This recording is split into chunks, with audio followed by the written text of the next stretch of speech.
A retired general just delivered the most devastating warning about Trump's America. Kelly didn't just criticize, he exposed a systematic campaign to silence anyone who dares speak truth. From targeting senators to threatening companies, this isn't politics as usual, it's the blueprint for authoritarian control. And Kelly just called it what it is, a direct assault on democracy itself. Uses his power to intimidate people. And with the consent of Republicans in the United States Senate, he has surrounded himself with people like the Secretary of Defense, Pete Hegseth, who will do whatever he says with no question, no matter what. Trump and Hegseth, they care more about publicity than they do about the rule of law. That's how I ended up finding out via a tweet that the Secretary of Defense was ordering an investigation into me. The same Secretary of Defense who has, from the moment he was nominated, has been historically unqualified for this position. The same Secretary of Defense who is reported to have ordered a second strike to kill shipwreck survivors in the Caribbean. If there is anyone who needs to answer questions in public and under oath, it is Pete Hegseth. It's a dangerous moment for the United States of America when the president and his loyalists use every lever of power to silence United States senators for speaking up. But we all know that this isn't about me, and it's not about the others in that video. They're trying to send a message to retired service members, to government employees, to members of the military, to elected officials, and to all Americans who are thinking about speaking up.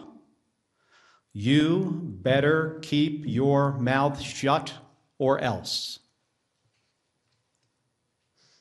This has been a singular focus of President Trump's second term. Not addressing costs, not creating jobs, intimidating people, and going after the people he views as his political opponents. He's done it to companies. You better write a check to build my ballroom, or I might not approve your merger. He's done it with universities. You better fire your president, or I'll pull your research funding. He's even done it to late night hosts. You better not make jokes that I do not like, or I'll get you taken off the air, and I'm going to take your company's broadcast license. And he does it every week with Republicans in the House and the Senate. You better toe the party line, or I'll make sure you never get reelected. Folks, this comes at a cost. And not only to American companies, colleges, and comedians. It damages every American's freedom of speech and the balance of powers that form the foundation of our democracy. Because when Republicans in Congress are too afraid to disagree with this president, it means that his bad ideas go unchallenged. He has slapped reckless tariffs on countries across the globe, skyrocketing the cost of everything from groceries to school supplies. Republicans historically, well, at least a year ago, they hated tariffs. But when it comes to voting to undo them, they are too afraid of Donald Trump. So Americans pay more for just about everything because of spineless politicians. It's the same with healthcare costs. There are Republicans in the House and the Senate who really want to do something to prevent these healthcare premiums from spiking for millions of Americans. The solutions are simple, but President Trump says he doesn't want to. So nothing happens. Nothing except a government shutdown. It goes on and on. The president has gone too far. Everybody needs to wake up. The occupant of the Oval Office is ignorant to the Constitution and has no regard for the rule of law. Trying to silence me, in proposing to court-martial me, in threatening to kill me for fighting back when our democracy demands that we must fight back. President Trump has crossed the line. And this time, it's not going to work. General Kelly's speech wasn't just political criticism. It was a field manual for recognizing authoritarianism in action. When a retired four-star general accuses a sitting president of weaponizing government power to silence dissent, we're witnessing something unprecedented in American politics. Kelly systematically outlined how Trump operates through intimidation across every sector of society. The pattern is deliberate. Threaten first, then escalate to actual punishment if threats fail. Companies face merger blocks unless they fund Trump properties. Universities lose research funding if they don't fire administrators. Trump dislikes. Even comedians face broadcast license threats for unfavorable jokes. This isn't governing, it's racketeering with presidential powers.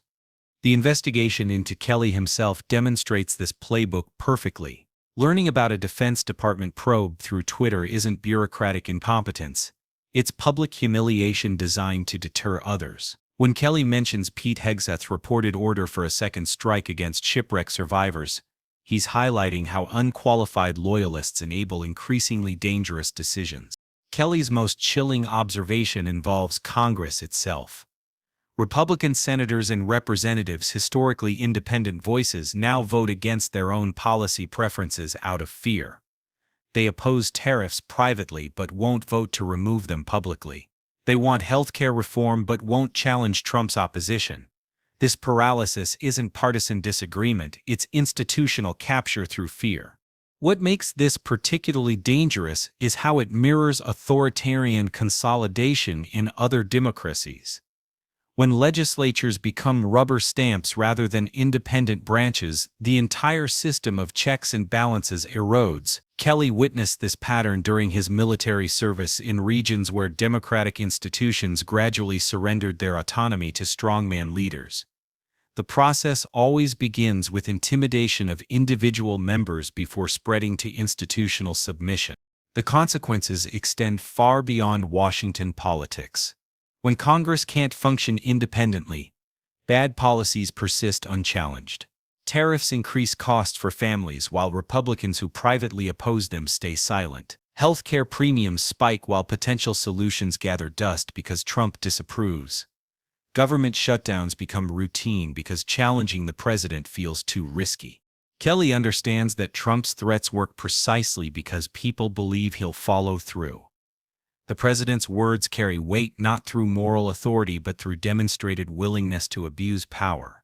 Every company that caves, every university that complies, every Republican who stays silent reinforces the system's effectiveness. This creates a chilling effect that extends beyond direct targets.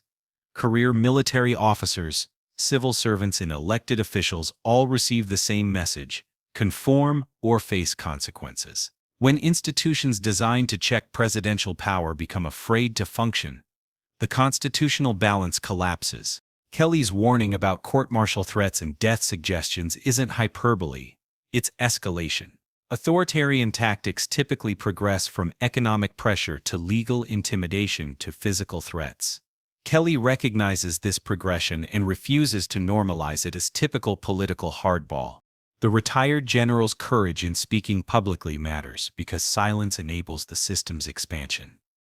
Every person who stays quiet, every institution that accommodates, every politician who looks away contributes to authoritarianism's normalization. Kelly's visibility and credibility make his defiance particularly threatening to the intimidation model. Most importantly, Kelly frames this as a constitutional crisis requiring active resistance. Democracy doesn't defend itself. It requires citizens and officials willing to accept personal risk for institutional integrity. His speech isn't just criticism, but a call for others to recognize their moment of choice. Kelly's military background gives his warnings particular credibility.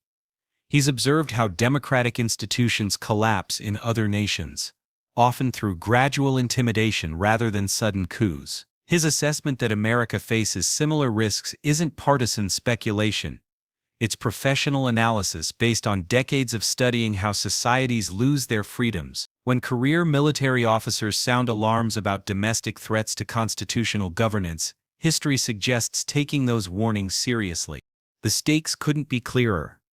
When retired generals warn about authoritarian capture of democratic institutions, the warning itself becomes a test.